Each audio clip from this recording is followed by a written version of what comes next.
coffee in hand, talking to another northerner. Fucking life can't get much better than this, mate. You know what I mean? Yeah, yeah. It was when I went to that all or nothing competition in Southern Quarter. They were, obviously because it's down south. You notice your northern accent a lot more when you're down south. It's mainly because they pointed out and ask, "Is that English?" That as well. Yeah, to which we usually reply, "No, fuck off." Like, I'm a and then we half just Morecamber as well, so my accent's proper north, and then a bit of a Manx twang creeps in every now and then. proper bastardized. Yeah. It's funny, man. I'm over here, right? And a lot of the Kiwis and a lot of the immigrants from other countries usually go, "Oh, are you Irish?" No, I'm not Irish. They're like, "Oh, you Scottish?" No, I'm definitely not Scottish either.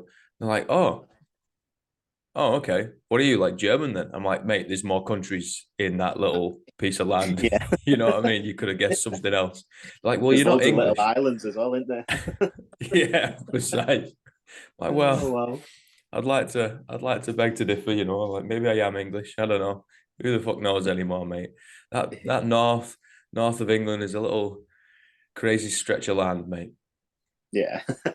Well, when I lived in Germany playing basketball, no one knew where Morecambe was, obviously. So I For had to say sure. Manchester and then go an hour north, and then you're there. They were like, all right.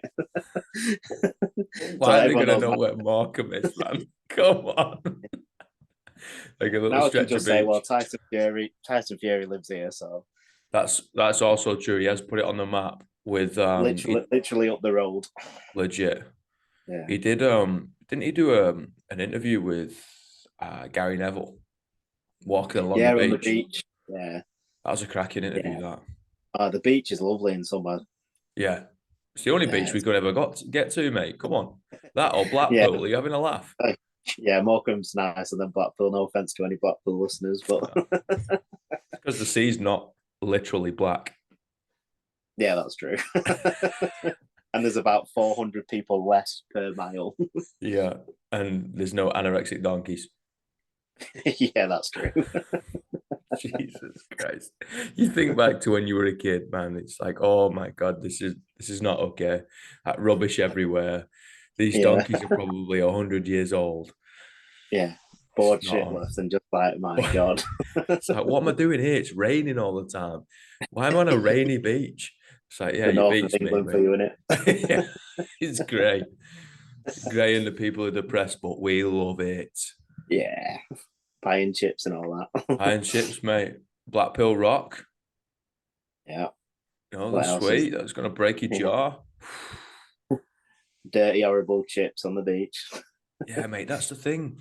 That's the Yeah. thing. I come over here and they say, listen, we're known for fish and chips and pies. And I was like, whoa, hold on a minute.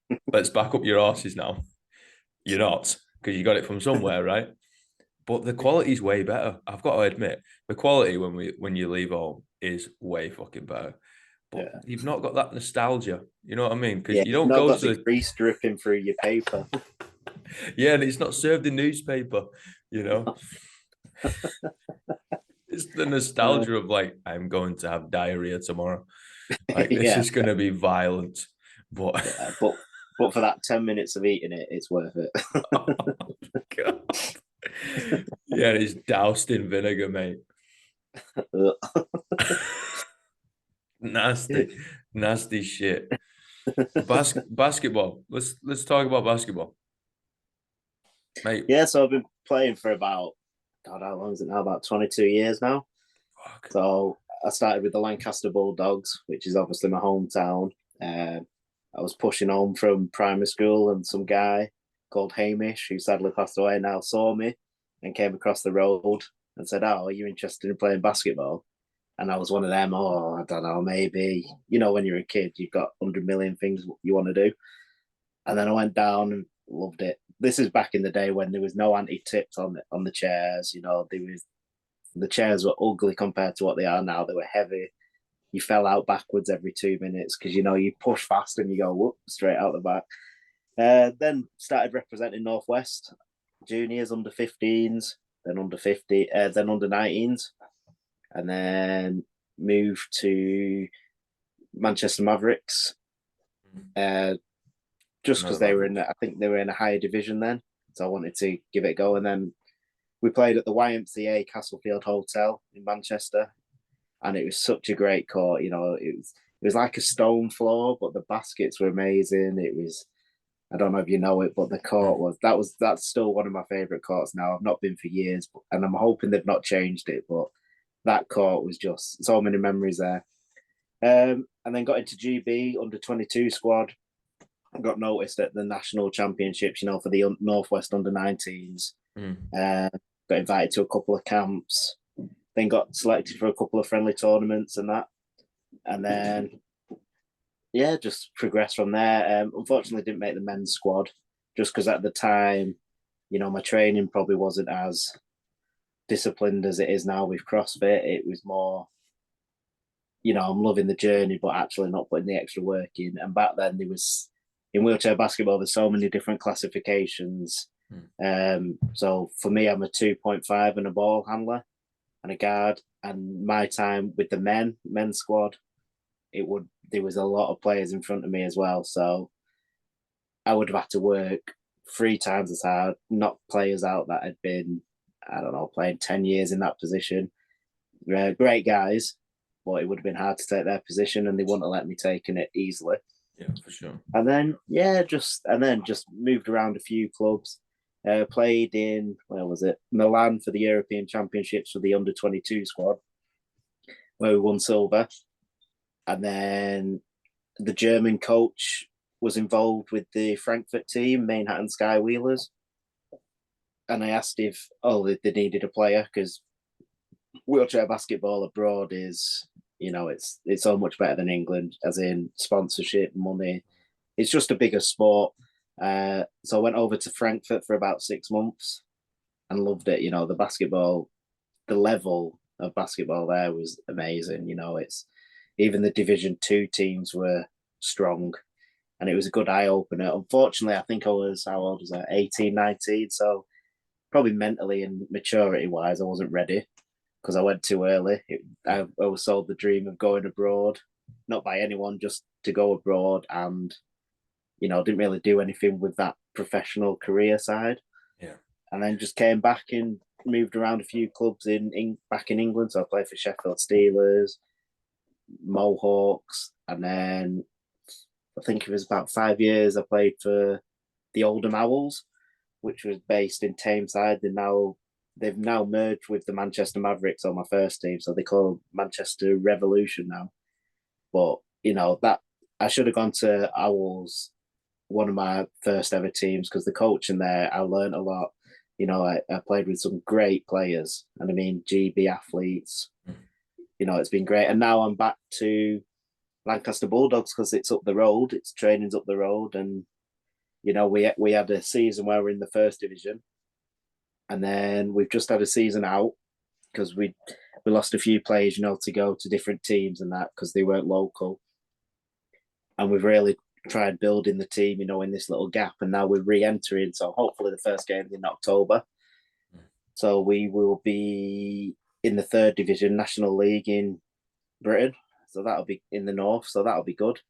We've got a few new players coming through. So, you know, there's a bit of excitement around the team to get going, seeing what this new team has to offer. Even though it's an old name, but a new team, it'll be great. And I'm actually running the social media for the Bulldogs, so that's a new challenge as well off court. And Uh-oh. I'm getting too involved in it. I'm doing canvas at like midnight and 1 in the morning, going, "Oh, that'll look good, that'll look good." But my spelling is atrocious, and my you know my word order and stuff, because I type how I speak and how I think, and then I post it, and then I'm like, "Oh crap, I've got to delete that." Yeah, yeah, Move yeah. that word there. That doesn't even make sense. Autocorrects change that word. But yeah, it's exciting times, and we've got, like I said, we've got a couple of new players that have shot straight into the team, and you know it's gonna be a fun season, a learning season, but it's gonna be a good fun season. Fucking epic, man. You Yeah, know, and I think a lot of folk don't understand the how hard wheelchair basketball is. Like, oh, yeah. So you know, I've been you playing sat 22 down. You're like, years. it, Yeah, fucking 22 years. I still remember the first time when because I'd been using a chair, I still fell out and I didn't know what to do. Even though I fell out my everyday chair a lot, my basketball, it went backwards and I was like, what do I do? And someone went, just lean forward. All that natural stuff you do anyway just goes out the window when you're playing basketball. But to me, it's about just having the confidence and, just trying it, going for it. And if you fall out, you fall out. If you miss a shot, you miss a shot. As long as it's the right shot, no one's going to have a go at you. And the good thing with the Bulldogs now is we're all there as a team. We're all supporting each other. We're happy for people to take the shots. We're learning together. Even though I've been playing a long time, I'm still learning. I'm still, I'm still not the most consistent shooter, but I'm still like to get stuck in, and it's great. It's great. I went to the wheelchair rugby league final with England versus France in the Manny Convention Centre. Mate, that was fucking electric. Yeah, I've been to a couple of training sessions with what were they called? Wigan, because one of my mates on the Bulldogs, Sean, he plays for Wigan. I think it's Wigan Warriors, and we went to a couple of training sessions. It was great fitness, But I'm one of them because it was a new sport. I couldn't get my head around that. I'm new, and I didn't know everything because basketball, I know quite a lot of it, know Yeah, where yeah, to yeah. be, how to do it. Sometimes my body says, no, you can't do that because you're just slow. But the rugby side, it was a completely new thing to try. But the fitness wise, the sweat was dripping off, and the bruises from my knees being banged and everything. It was good. Oh, they were leaping Yeah, over other chairs and trying to go for a yeah, try, and I'm just like, what the fuck are these lads doing? It's yeah. like I think I watched the final, and there was some like Jack Brown was being bounced left, right, and centre, and he was being thrown about on it. mate, it was like gladiators just having a bash with each other. Just like, Yeah, you know just got. what? We're all gonna sit down so we can't run away and let's just have a scrap. And it's like, wait, hold on a minute. Like you, just punches getting thrown, chucking over each other's chairs, slamming into each other. It was like, oh, I kind of forgot there was a ball involved. See, I love that kind of thing. When I was younger at basketball, I was one of them used to like annoying people, by them subtle fouls that never got called or getting in their head. And when we were in Turkey with GB, and I almost caused a brawl, I think I might have caused a brawl. One of their Oops. players grabbed my arm. I kind of pushed him, but the chair flipped, So and the Turkish players are 6 foot odd. And next thing, everyone's around me. They had about, I think it was 500 plus fans in this arena doing. Luckily, my big teammate Lee Manning, he's about, I think he's about 6'7", just waded through, got me out of there. But I loved it. I was like, come on, one of them. Oh, mouth, I probably would have got floored, but fucking Northerner getting gobby, mate. Who'd have known? yeah, honestly, I would have just gone bang out. But yeah, I love winding people up in sport and stuff. I think it's great. Fucking hell, mate.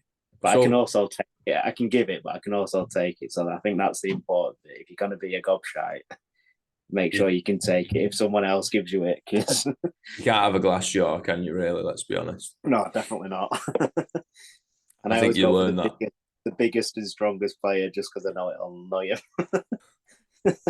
They'll You probably heard it wipe here, the floor folks. with me, but Slap him. yeah. Now they can catch me though. When I was younger, I was a lot lighter and a lot fitter. So I was like, catch me if you can. But now they'll be like, caught you. Mate, why'd you play basketball? Just because I didn't really have a sport. I liked football when I was younger, but obviously with my MD, muscular dystrophy, I was never going to be great at football. I enjoyed it. I could shoot the ball, but it's the running up and down the pitch. It was hard. So luckily, Hamish, who saw me pushing from school, said, "Give it a go," and I gave it a go and actually thought I'm pretty good at this. Hmm. And started to improve. And the higher levels you start playing, the more you learn, the better of a player you become. And it's all about the people you play with as well. If you're in a sport that you don't like anyone, or they just don't give you that support, then you wouldn't really give it a go. But I was lucky when I first started.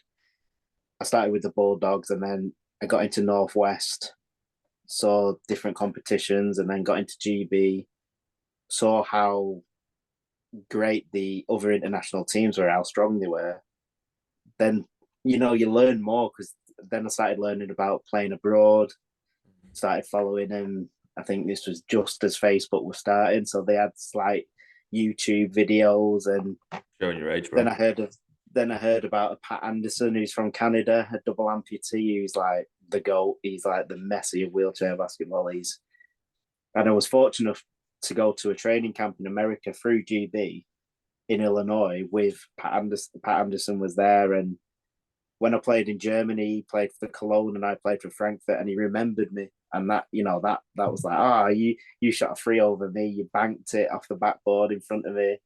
They were the only two shots I hit the whole training camp, by the way.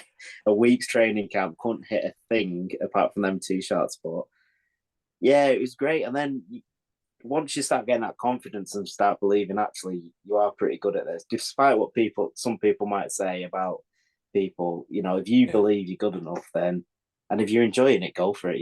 Just the enjoyment, outweighs the skill in my eyes. Because once you start enjoying it, all the rest will just start, dropping into place. Really. Yeah. You want to do it more and more and more. And next thing you know, Yeah, you pick up definitely, this and this new skill and yeah, it's something to definitely. say with that passion and that enjoyment. Like it Yeah, and in a way, I'm kind of gutted I didn't make the men's squad. In a way, because I was at training camps and stuff for the run up to 2012. I was probably nowhere near contention of being picked, but just being around all these camps and the people and stuff, it was a great eye opener. And you know, I was the only one in my school in a wheelchair playing in GB, even though it was under 22. And I feel like, if I was 16 now, I would have had more of a chance to be in it. But I kind of regret not making it. But I've got life goals on, and yeah, yeah. I'm doing fitness coaching at the Bulldogs. Now the pressure's off a bit of being an international wheelchair basketball player. That enjoyment's creeped in again. Mm. So I'm probably not performing as well as I once played, but I'm enjoying it, and that's all that matters to me.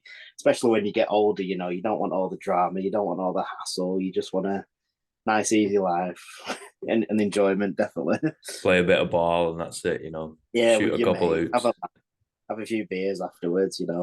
Fucking hey, mate. and That's that and old hopefully, school recovery. yeah, and hopefully win some games. Yeah, No, fingers crossed. I played with a teammate in Manchester Mavericks called Pat, and he used to have half a Guinness before every game to Sounds help like his a win. iron. So, and he was a machine. So, The thing is, you come across those folk that actually perform doing shit like that. You know what I mean? You're like, that's probably a dumb idea, Pat. Like, I wouldn't be doing that, mate. And the next thing you know, he's like slotting threes. You're like, wait, hold on a minute. This goes against everything that we've ever been taught, and yet you're still performing. You're like, okay, well, me and my mate Nick, because we used to drink a lot, playing hungover. Nick always goes, I play awesome when I'm hungover. Yes, we do for about 2 minutes when the adrenaline's kicking in, but then when you're dying, you're like, oh my god, I can't make a pass. The room's spinning. There's about 10 baskets, but I'll aim for the middle one. No, but it's good fun now. Now you get older and stuff, and no pressure of gold medals or whatever. Even though we want to win every game, mm. just like you said, just playing a bit of ball with your mates and having a laugh. Yeah, man. From when the time is on, you're gonna take it serious. Let's be honest, because Yeah. I think that's where part of the fun lies. It's something to rev you up in everyday life. It can get a little bit mundane sometimes. When that time's off, it's a social aspect. It's Oh, seeing definitely. people of like, oh, you made it down to training, and then we somehow made it to the game at the end of the week. And we're Yeah. just having a good time and just fucking rubbing shoulders and like, oh, how's the missus, how's the fella, how's the Yeah. fucking kids and whatnot. It's Yeah, that's it's a cool. little community wheelchair basketball, because obviously disability sport, you don't get that many disabled people in England, but they're all playing one sport. So some teams have more than one team, so in different leagues. Mm. So it's like you'll see the same people every season. If you make it to the playoffs, you'll see the same people. You'll hang around with them. You'll have a coffee.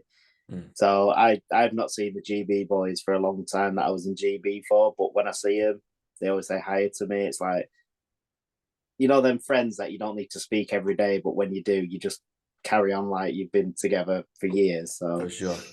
yeah, and it's the same. Not even in GB when you see other teams, you know, some players because I've played with a few teams as well. You get to know them and that. So, and a season's about is it about 7 months? So you spend 7 months once a week, twice a week with the same people. So sometimes more because if you've got a game, it's 3 times a week. So you know you do spend a lot of time with each other. Mm.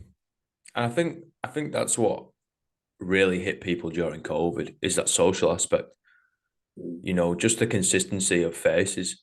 You know, you're seeing the same face over and over and over again. And like, you know, I've been working in this gym since over here in this particular gym since late January, right? And we're what now, late August. And it's taken that long. And some people are slowly starting opening up. And it's the consistency aspect. You know, Yeah, it's like, definitely. yeah, I'm gonna be here on these days and not on that day, and it'll be the same next week, and it'll be the same the week after that, and it was the same last week. Yeah, You know, and it's slowly, you know, we're tough creatures. You know, sometimes we're a bit fucking stubborn, mate. You know, yeah. so, Oh, yep, we're all good. I know that. You know, it's just consistency. Somebody does Yeah, care, so somebody's around, somebody's asking you the same question again and again and again. And sometimes it takes 500 fucking times. But after the 500th, they're like, you know what? I'm going to tell you the answer this time. yeah. Okay, boom. We've peeled back that layer. We're on to a different page. Thank you. We're finally inside the book rather than staring at the fucking front cover. Yeah.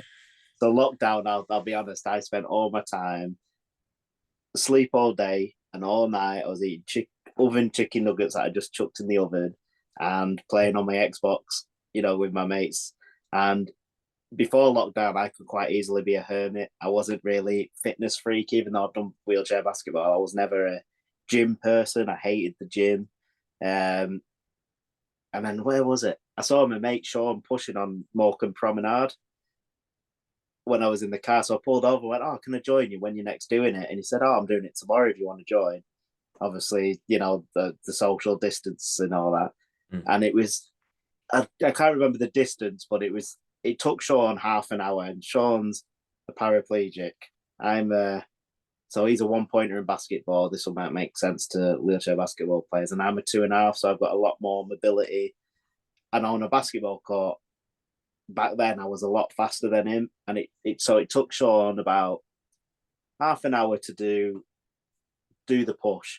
It took me 2.5 hours, and that was a Jesus. and I was on the floor. I was sweating. I looked a mess, and that was a good eye opener.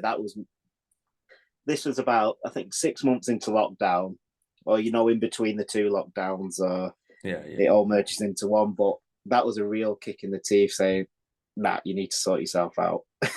You need." So I met Sean. I think we did it for about 2 weeks every day, and now I can do the push 20 minutes, 25 minutes. So I knew I was a lot fitter than that.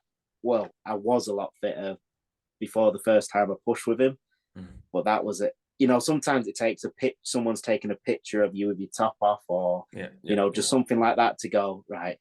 You need to sort yourself out. And then lockdown, I was given the opportunity to run fitness well-being sessions for the kids at my work.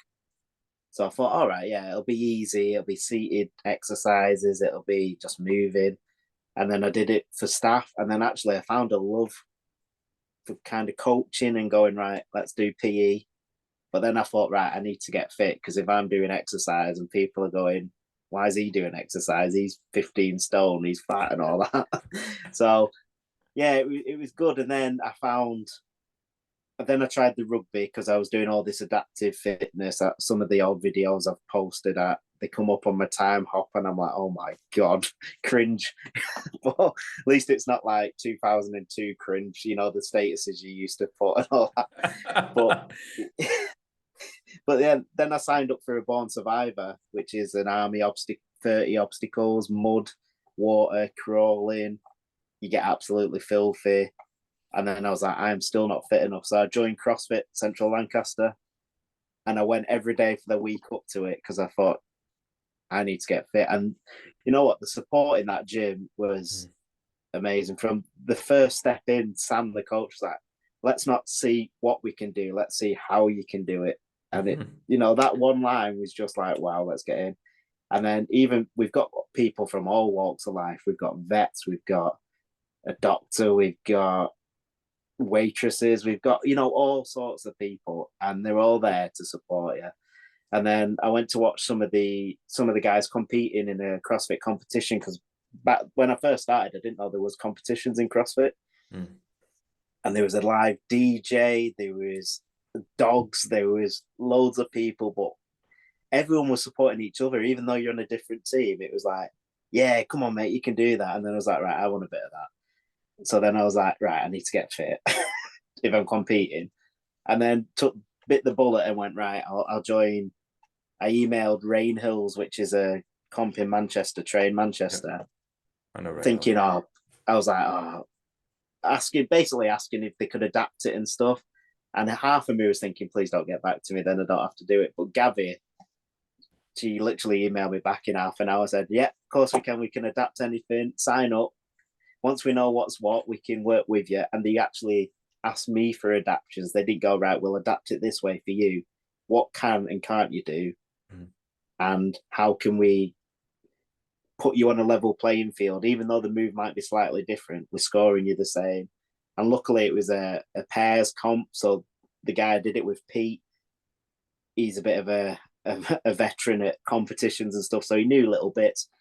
But that was make or break, the first competition. If they couldn't adapt it or didn't have the adaptations ready, I wouldn't have done it. And we didn't finish last either, so that was a good.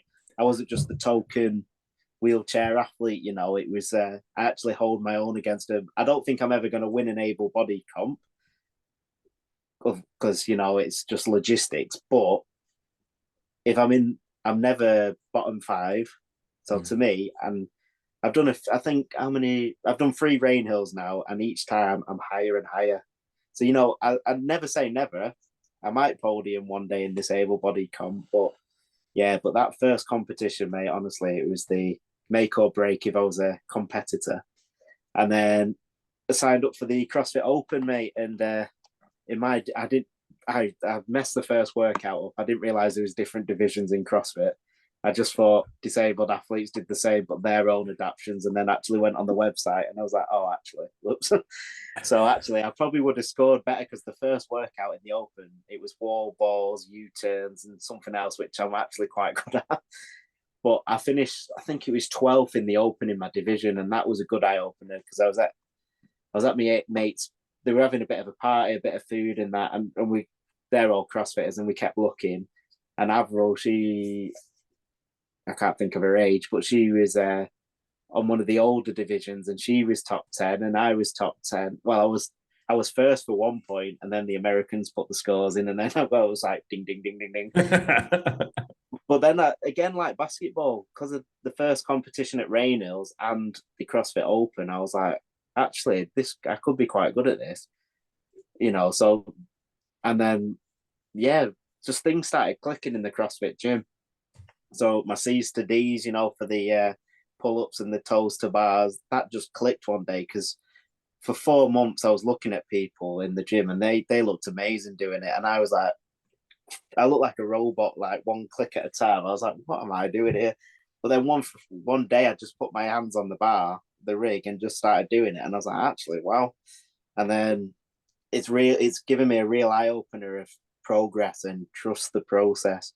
Because after a year and a half, I've just got my first proper like free handstand push-ups, and I've been doing that for ages. So it is a real case of trust the process. Even though people tell you that all the time, it will come. Just keep at it. When it's not coming, you don't believe it, do you? Like it's not going to happen. Like I can't do a bar muscle up yet, but one day, one day. So it's just a case of just keep going and enjoying it. And luckily, in my box at CrossFit Lancaster, we've got such a great bunch. Whereas it's like a smallish gym, about 100 members, but the community side is massive. And we do stuff outside the gym. We go out, we go on walks. We actually ended up, we were planning on going on a walk, and then we ended up at a petting zoo. Just a few of us just randomly eating ice cream. We've had such random days, but I wouldn't change them for the world. They're a great bunch, and the coaches are so supportive. And any competitions, they're behind you, they support you, and it's good. And luckily, Rain Hills, I love Rain Hills, and I've got to know some of them. Been interviewed by them, competed in them, and it's great. I think for adaptive athletes, I think to hold your own with an able-bodied competition, I think it's great. And I really would encourage any adaptive athletes to give an able-bodied competition a go, because every competition will have adaptations for you, and it's just a case of telling them what you want. And in CrossFit especially, what I found is everyone's supporting you, and not in a patronizing way. They're not like, sometimes you get, oh, you're an inspiration for being out, you're an inspiration for trying it. No, we're here just to do a workout. And what I found in CrossFit, they see you as the athlete. They don't see your chair. They might see you miss reps, or you miscounting of reps, or the fact that, like, sometimes me, I'm dead on the floor sweating, and they just prod me and go, are you okay? But yeah, I really would encourage anyone to, especially in CrossFit, or if you're an adaptive, hold your own with them at able bodies, and that'll give you the strength mentally and physically to boss your adaptive competition, I think, in my opinion anyway. Yeah, I couldn't agree more, man. I think I would love to see any composition or any gym, right? People can just walk into it. It doesn't matter where you're from. It doesn't matter your fucking age, gender, race, Yeah. ability. It doesn't matter. Literally, it doesn't matter. And they're like, cool, there's the shutter doors. Walk on through. This is going to suck regardless. And I think that shared struggle and that adversity is the thing that binds us all together. Like Yeah. you might start a class where people are quite quiet, and then afterwards everyone's talking shit. I was like, yeah, because that just sucked, guys. Yeah. I just slapped everybody in the face with a metaphorical salmon. It's gonna Yeah. it's gonna suck. And Everyone pays for this service. We love it, but then we look like we absolutely hate it, and we slag it off left, right, yeah. center at the end. But it is great, honestly, mate. And the first time I went through the door at CrossFit Lancaster, I was absolutely shitting myself. And I'm quite a confident person in my chair, but when it came to exercise, I was like, oh, I should be all right with this. I could barely lift the 20 kg bar. And I found a video, and I was like, my form, and I was just lifting the bar, and I needed someone to pass me the bar so I could lift it overhead. It was really like, and then I was, again, trust the process. This was a year and a bit ago. Now I can overhead, I think it's 45 I can get, hopefully getting heavier. It's just, Nice. keep doing that and stuff. So trust the process, guys. Anyone listening, sometimes it might feel like, you're trying it and it's not working, it's not pulling off, but one day it'll just I don't know what happens, but it just clicks, and just keep going and trusting it. Brother, thank you so much, man.